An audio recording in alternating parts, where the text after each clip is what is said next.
Hello guys, my name is Sachin Kumar and I am a teacher for biology from BBC Group.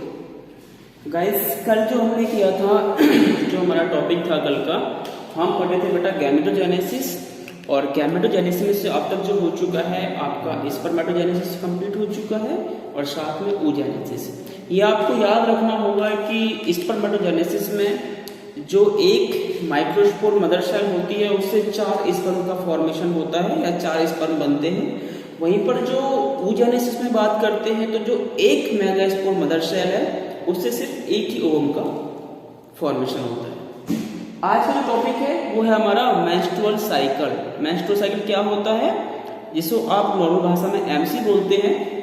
MC क्या होता है कि जब भी कोई गर्ल अपनी प्यूबर्टी एज में पहुंचती है, प्यूबर्टी में टीन एज में लगभग 13 से 14 साल के आसपास पहुंचती है, तो उस एज में जाकर उसको एक वैजाइनल रिलीज सिक्रेशन होता है जिसे आप मेंस्ट्रुअल साइकिल कहते हैं। इसमें होता क्या है कि जो भी फीमेल है इस एज में जब वो प्यूबर्टी में पहुंचती है उसका फर्स्ट टाइम जो रिलीज होता है थ्रू वेजाइना, तो इसको हम बोलते हैं मेनार्क। क्या बोलते हैं इसको?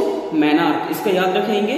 वहीं पर मैं अगर बोलूं कि जब कोई महिला या कोई फीमेल अपनी 45 से ऊपर की अचीव करती है और वहां पर उसका मेंस्ट्रुअल साइकिल बंद हो जाता है, तो उस कंडीशन को या उस सिचुएशन को कहते हैं आप मेनोपॉज। यानी कि वहां पर जो मेंस्ट्रुअल साइकिल है उसका जो साइकिल है वो स्टॉप हो जाता है, परमानेंटली बंद हो जाता है। तो जो मेंस्ट्रुअल साइकिल शुरू होने से खत्म होने तक, यानी कि इनिशिएशन से एंडिंग तक, मैं बोलूं मेनार्क से मेनोपॉज तक जो ये एज होती है इसी को हम बोलते हैं रिप्रोडक्टिव एज। क्योंकि इसी एज के दौरान जो फीमेल होती है वो रिप्रोडक्शन करने में यानी कि बच्चे पैदा करने में कैपेबल होती है। समझ पाए मेरी बात को बेटा? तो अब हम पढ़ेंगे कि मेंस्ट्रुअल साइकिल एक्चुअली होता क्या है। मेनार्क समझ गए, मेनोपॉज समझ गए क्या है। मेनार्क मतलब initiation of the menstrual cycle and menopause is the ending और stop of the menstrual cycle in a female. अब आपको समझना है ये कि हर महीने एवरी मंथ आपकी एक ओवरी से दो ओवरी दो होती है, एक लेफ्ट एक राइट होती है, बट हर महीने एक ओवरी से एक एग रिलीज होता है।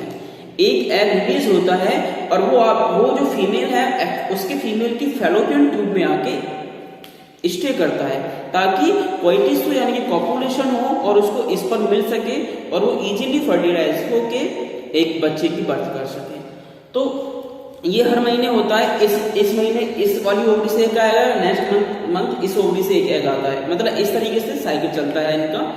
तो अब जिस दौरान जो कोई फीमेल प्रेग्नेंट नहीं होती है तो उस टाइम पे क्या होता है, वो हर महीने उसकी वेजाइना से कुछ सिक्रेशंस होते हैं जिसमें ब्लीडिंग होती है, जैसे ब्लड होता है, सॉफ्ट टिश्यूज होते हैं, अनफर्टिलाइज्ड एग होता है, तो वो वेजाइना के थ्रू पूरा एक्सेट आउट होता है यानी कि बॉडी से बाहर निकल जाता है। तो इसको हम कहते हैं मेंस्ट्रुअल साइकिल।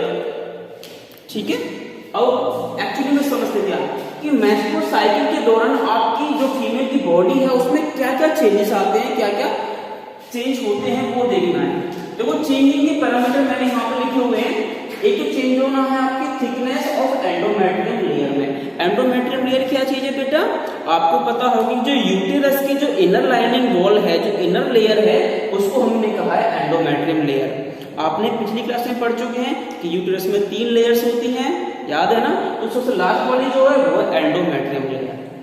दूसरी जो चीज चेंज होती है वो क्या है? ओवरी में कुछ चेंज होने, ओवेरियन इवेंट्स होने, ओवरी के अंदर कुछ चेंज होने, तो वो बदलाव वो चेंजेस हम यहाँ पर देखेंगे। उसके बाद में क्या है? गोनेडोट्रोपिक हार्मोन्स का लेवल चेंज होना है। गोनेडोट्रोपिक हार्मोन्स कहाँ से रिलीज होते हैं आपको पता है ना? आपकी पिट्यूटरी ग्लैंड से रिलीज होते हैं। तो ये हार्मोन्स में जो लेवल है इसमें कुछ चेंजेस आते हैं, वो हम यहाँ पर पढ़ेंगे। नंबर 4 हमको क्या देखना है? Ovarian hormones. ओवरी भी देखो मैंने बताया ovary is the main reproductive organ of the female.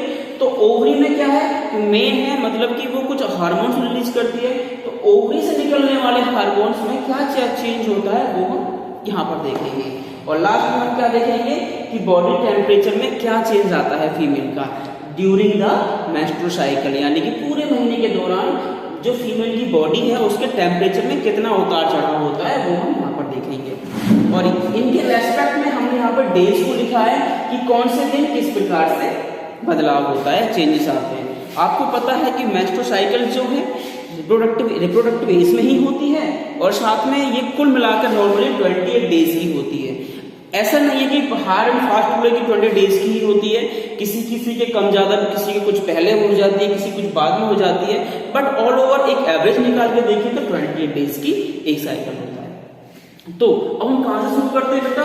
Thickness of endometrial layer. हम रेस्पेक्ट सबका लेके चलेंगे यहाँ पर 0 to 28 डेज के अकॉर्डिंग। तो शुरुआत में क्या होता है कि यहाँ पे ये जो है ये ब्लीडिंग हो रही है। क्या हो रहा है? ये ब्लीडिंग हो रही है। जिस दिन से ब्लीडिंग होनी शुरू होती है फीमेल को, उसी को हम शुरू कहते हैं कि this is the first day और we can say 0 day of menstrual cycle. तो जिस दिन ब्लीडिंग होती है उसको हम मेंस्ट्रुअल साइकिल का पहला दिन गिनते हैं। तो यहाँ पे ब्लीडिंग होनी शुरू होती है। इस ब्लीडिंग में क्या क्या होता है?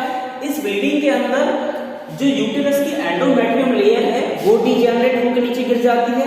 साथ ही साथ अनफर्टिलाइज्ड एग वगैरह जो होते हैं वो सब बॉडी से बाहर निकलते हैं। तो ब्लीडिंग होती है। ब्लीडिंग होने पे क्या होता है? ओवरी में क्या होता है? ओवरी के अंदर एक नया, वो तो जो पुराना था वो तो ब्लीडिंग के साथ नीचे गिर गया। ओवरी के अंदर क्या होता है? ओवरी के अंदर एक नया ओवल जो है मतलब ग्राफिक फॉलिक्यूल मैच्योर होना शुरू हो जाता है। वहीं पर मैं लेवल की बात करूं तो ल्यूटिनाइजिंग हार्मोन्स, एलएच का मीन्स क्या है? ल्यूटिनाइजिंग हार्मोन्स, और एफएसएच का मीनिंग क्या है? Follicle stimulating hormone. तो ये दोनों हार्मोन्स लगभग थोड़ा थोड़ा इंक्रीज होना शुरू कर देते हैं डे फर्स्ट। वहीं पर ओवरी के हार्मोन्स में क्या होता है? हल्का हल्का बदलाव इनमें भी होता है। हालांकि प्रोजेस्टेरोन का लेवल तो नॉर्मल सा ही रहता है, बट एस्ट्रोजन जो होता है वो थोड़ा ऊपर की ओर बढ़ना शुरू, मतलब लेवल ज्यादा बढ़ता है, मतलब ज्यादा रिलीज होता है। ठीक है, बॉडी टेम्परेचर नॉर्मली रहता है, कोई चेंजेस नहीं आता है। अब ये जो ब्लीडिंग की कंडीशन जो होती है ये लगभग 4 से 5 दिन रहती है, किसी में 6 दिन भी हो सकती है, मतलब 4 to 5 डेज होती है। इसको हम कहते हैं menstrual phase. Phase number 1 menstrual phase. इसको हम पूरे 4 फेज में कंप्लीट कर सकते हैं। तो 4 में पहला कौन सा होगा? मेंस्ट्रुअल फेज, जो कि डे 1 से लेके और डे 5 तक अप्रोक्सीमेटली रहती है। उसमें क्या चेंज होते हैं ये आपने देख लिए। आगे होते हैं डे 5 के बाद में बढ़ेंगे तो क्या होगा? आपकी एंडोमेट्रियम की लेयर जो वो दोबारा से बनना शुरू करेगी, थोड़ा थोड़ा उसमें रीजेनरेशन होगा, वो दोबारा से अपने आप को बनाना शुरू करेगी। वहीं पर ओवरी के अंदर क्या है? ग्राफिक फॉलिकल्स और मैच्योर हो जाएंगे। वहीं पर मैं बात करूं एलएच और एफएसएच की, एफएसएच तो लगभग वही चलेगा, बट एलएच थोड़ा सा और ऊपर बढ़ना शुरू हो जाता है।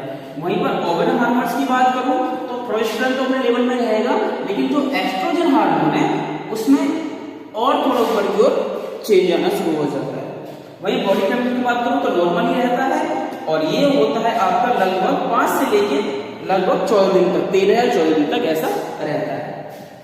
अच्छा, इस फेज को बोलते हैं हम फॉलिकुलर फेज। यहाँ अब देखो मेन बदलाव कहां पर आएगा? आपके यहाँ पर आएगा डे 14 पर बदलाव होता है। मोस्टली 14वें दिन क्या होता है कि एंडोमेट्रियल लेयर तो और ग्रो करती है अपने आप को, बट जो ओवरी में जो ग्राफिक फॉलिकल्स पूरा मैच्योर हुआ था उसके अंदर जो सेकेंडरी ओसाइट है वो रिलीज हो जाता है।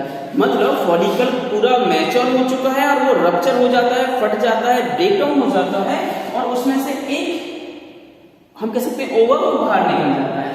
और ऐसा अचानक से क्यों होता है कि जो एलएच हार्मोन्स है आपका, जो गोनाडोट्रोपिक हार्मोन्स है, ये हार्मोन्स एलएच यानी कि ल्यूटिनाइजिंग हार्मोन्स, इसमें क्या अचानक से बहुत तेज बदलाव आता है, यानी कि बहुत तेज सर्ज होता है। इसे बोलते हैं एलएच सर्ज। क्या बोलते हैं? एलएच सर्ज इसको कहा जाता है, यानी कि अचानक से बहुत ज्यादा एक्सेसिव अमाउंट में एलएच का रिलीज होता है यहाँ पर। तो ये यहाँ पर क्या हुआ? देखो यहाँ पर ये ग्राफिक फॉलिकल रप्चर भी हुआ है, ओवा बाहर रिलीज हुआ है, और एलएच में अचानक एक सर्ज आया है। वहीं पर क्या होगा? एस्ट्रोजन में साथ एक सर्ज आता है। क्या होता है? जो ओवरी का हार्मोन है एस्ट्रोजन, उसमें अचानक से सर्ज आता है, एक लेवल हाइक मारता है। वही बॉडी टेम्परेचर देखो नॉर्मल 36 डिग्री सेल्सियस था, बट यहाँ पे अचानक से 37 डिग्री सेल्सियस हो जाता है। तो अगर आपको किसी फीमेल का ओव्यूलेशन टाइम कि किस टाइम पर उसकी ग्राफिक फॉलिकल से या ओवरी से एग बाहर निकल रहा है, तो उस डे को पहचानने के लिए आप इजीली चेक कर सकते हैं उस फीमेल का बॉडी टेम्परेचर भी, कि वो नॉर्मल दिन से थोड़ी ज्यादा गर्म होती है और थोड़ी इसका बॉडी टेम्परेचर ज्यादा पाया जाता है। तो ये क्या है, ये 14वें दिन होता है मोस्टली काम, और इसको बोलते हैं आप ओव्यूलेशन। तो this is the third phase, इसे बोलते हैं ओव्यूलेटरी फेज भी कह सकते हैं या ओव्यूलेशन हम इसको कहते हैं। ठीक है बेटा, तो ये 14वां दिन जो है ये बहुत इंपॉर्टेंट है क्योंकि इसमें बहुत सारे बदलाव एक साथ होते हैं। मैं यहाँ पे एक लाइन खींच रहा हूँ आपको थोड़ा शो करने के लिए, देखो कितना बदलाव हो रहा है। यहाँ पे ओव्यूलेशन वाले दिन क्या हुआ है, देखो ये तो इसमें तो जो आपकी एंडोमेट्रियम लेयर है ये तो बढ़ी रही है लगातार, बट जो मेन बदलाव क्या हुआ है कि आपकी ग्राफिक फॉलिकल्स रप्चर हुई है और उसे ओवर रिलीज हुआ है। सेकंड बदलाव क्या हुआ, अचानक से LH बहुत तेज सर जाता है, FSH बढ़ता है बट LH बहुत तेज सर जाता है, लेकिन न्यूक्लियोटिक हार्मोन्स बहुत तेजी से बढ़ते हैं। वहीं पर आपका एस्ट्रोजन बढ़ता है, ठीक, और मेन चीज बॉडी टेम्परेचर हाइक होता है, इसे बोलते हैं ओव्यूलेटरी फेज। अब इसके बाद में क्या होगा, आगे चलते हैं 14 दिन से बाद की ओर चलते हैं, तो क्या होता है, एंडोमेट्रियम लेयर पूरी डेवलप हो चुकी होती है, डेवलप हो गई होती है, और ये अब ऐसी हो गई होती है कि ये इजीली किसी भी फर्टिलाइज्ड एग को अपने अंदर रख सके और उसको ग्रो करा सके इजीली। ठीक है, तो ये और डेवलप हो गई होती है। वहीं पर जो ओवर रिलीज हुआ होता है वो तो निकल के पहुंच गया होता है, फिमरी उसको पकड़ लेती है और उसको फैलोपियन ट्यूब के थ्रू होता हुआ स्थिमस तक पहुंच जाता है। ठीक है, क्योंकि उसके अंदर पेरिस्टल्सिस मूवमेंट भी होता है। तो वो बाद की बात है, इसे ओवर रिलीज हुआ, ये कहां पहुंच जाएगा, ये पहुंच जाएगा फैलोपियन ट्यूब में। अब ये जो बची हुई चीज जो ग्रीन कलर की है ये थोड़ा सिकुड़ना शुरू हो जाएगी, यहाँ पे ये थोड़ा सिकुड़ना शुरू हो जाएगी, और इसको हम यहाँ पे कहते हैं कॉर्पस ल्यूटियम।